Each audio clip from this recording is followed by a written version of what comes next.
Alexandre Morin-Villouellette. Journaliste dévoué, il n'a pas peur de se brûler. Il touche à tous les sujets chauds de l'actualité. On continue de faire un suivi de ce qui se passe en dessous du pont Jacques-Cartier. Là, je rappelle, brique d'aqueduc majeur, geyser d'eau qui monte vers le ciel. Annick Berger est sur place de TVA Nouvelles. Bonjour Annick. Oui, bonjour. Écoute, c'est une situation, j'imagine, à laquelle tu t'attendais pas du tout. Là. Décris-nous un peu où tu te trouves et qu'est-ce qu'il y a autour de toi. En fait, là, ce matin, je vous explique, on est passé ici vers environ 5h30. Il n'y avait absolument rien. Un peu avant 6h, on repasse. On se trouve sur le boulevard René Lévesque à l'angle de l'avenue de Lorimier. Et geyser énorme qui se met à couler. Donc, ça sort là, du sol plusieurs mètres au-dessus de nous. On peut voir là, les images sont très, très, très impressionnantes.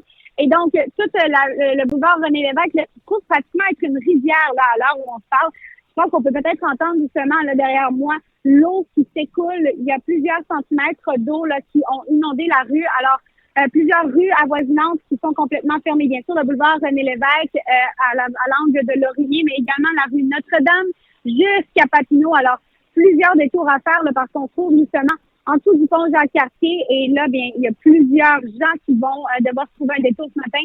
L'heure de pointe qui est déjà difficile là, depuis que je suis arrivée. Je vois plusieurs voitures, plusieurs vélos, des cyclistes, des piétons qui font un détour, qui changent carrément de trajectoire. Et puis, on voit déjà là, la congestion aux rues plus loin. Il y a quelques minutes à peine, j'ai essayé de traverser de l'autre côté du boulevard René Lévesque, qui était carrément impossible pour moi parce que l'eau s'écoule tellement rapidement finalement qu'elle m'aurait emporté. Là. Donc, il faut faire très, très, très attention là, pour les piétons. Oui, mon caméraman Maxime a pu traverser, étant donné que, bon, il pèse un petit peu plus lourd que moi, mais pour moi, là, c'est carrément impossible là, depuis ce matin. Donc, ça s'écoule énormément, là, très, très fort, ce geyser.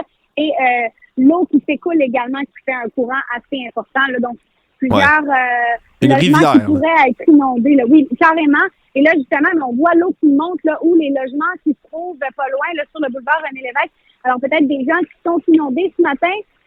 Ce qui n'est pas nécessairement de bonne nouvelle pour eux, exactement, parce qu'on le sait, là, avec l'ouragan Debby, on a encore des dégâts à ramasser.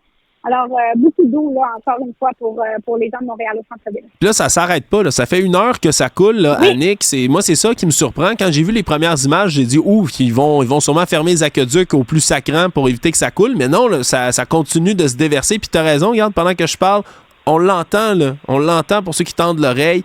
Le jet d'eau qui continue de couler derrière toi. Là, ça continue, puis j'imagine qu'à la sortie du pont Jacques-Cartier aussi, ça doit commencer à monter presque jusque-là. Ça doit être le bordel. Oui, exactement. C'est exactement ce qu'on s'est dit ce matin quand on est arrivé. On a dit, prenons des images au plus vite parce que ils vont couper les aqueducs. Et finalement, ça continue là, de couler. La bonne nouvelle quand même, là, c'est que ça s'écoule assez bien dans les bouches d'égout. Donc, l'eau là, ne monte pas trop haut. Là, c'est au même niveau depuis ce matin malgré tout. Mais ça reste que c'est assez dangereux là, pour les automobilistes, pour les piétons également là, qui se trouvent dans le coin. Oui, il doit y avoir des autos stationnées aussi, là. J'imagine, est-ce qu'il y a des autos qui ont déjà l'air d'être inondées puis ça va être encore des pertes totales à rapporter aux assurances, ça? Pas où je me trouve. Ça, c'est la bonne nouvelle pour les gens qui ne sont pas trop loin. Sauf qu'en même temps, je ne peux pas traverser de l'autre côté du désert non plus parce que c'est carrément impossible. Là. Il faudrait qu'on y aille à la nage. Donc, je peux pas vous dire de l'autre côté, mais ici, du moins, le René Lévesque, Laurier, pour le moment, les voitures sont en bonne forme. Ouais. Puis, juste en terminant, Annick, est-ce que toi, tu as tenté de prendre contact avec les autorités de la ville, avec les services d'urgence? Oui. Absolument. En fait, les pompiers qui sont sur place m'ont dit qu'ils ne pouvaient pas commenter. J'ai appelé la ville de Montréal. On m'a dit qu'on allait aller aux informations. Ça s'est passé à 6 heures, cet appel. Et puis, depuis, je tente d'avoir des réponses et on ne répond plus à mes demandes.